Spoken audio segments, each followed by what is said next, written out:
Samantala, sa iba pang balita, 4 na miyembro ng rebelding grupo na New People's Army ang nadakip ng mga otoridad sa Compostela Valley. Delera ng PTV Davao para sa detalye. Captured NPAs were treated humanely. Wounded was brought to hospital for immediate medical attention, contrary to the misinformation of NPA cadres that to their recruit that they will be killed by the soldiers once captured or surrendered. Nevertheless, captured NPAs will be turned over to the PNP for proper filing of charges and let the rule of law applies. Isang kadaki-dakilang serbisyo ang hatid ng mga sundalo ng ating gobyerno matapos nilang dakpin ang 3 miyembro ng NPA at ang isa pang miyembro na may kusang nag-surrender sa mga otoridad. Dagdag pa rito, nakarecover sila ng isang AK rifle at M16 na mayroong M203 grenade launcher sa kanilang enkwentro sa nakaraang buwan lamang sa 311240H doon sa vicinity 80, Buayahon, Barangay Baluarte, Laak, Compostela Valley Province.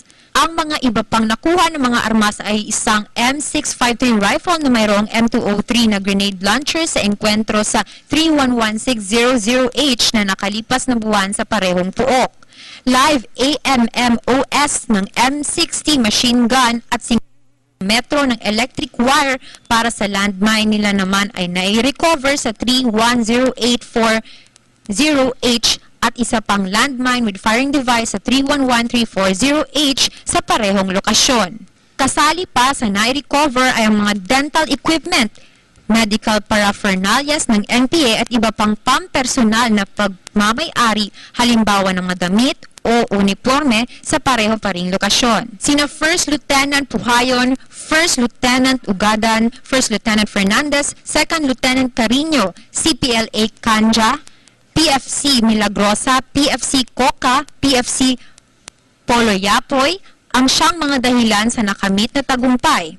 Sa kanilang kahusayan, nakatanggap sila ng pabuya na umaabot sa 50,000 pesos sa kabuuan. Sinaaya ng PBC-4 na namatay sa enkwentro, Rex ng PBC-9, Dindo ng PBC-4 at Natnat ay ang mga miyembro ng NPA na nasalakay at nadakip. 2 sa kanila ay ipiniresenta sa media o sa publiko sa aktwal na press conference na ginanap sa 1003rd Infantry Brigade sa Barangay New Visayas, Santo Tomas, Davao del Norte. Ang gobyerno sa Davao del Norte, mahalan ni Governor Del Rosario, ay nanunumpal na sasagot sa mga pangangailangan ng mga NPA members na nadakip sa pamamagitan ng pagbigay ng 15,000 na halaga para sa board and lodging sa bawat isa sa kanila.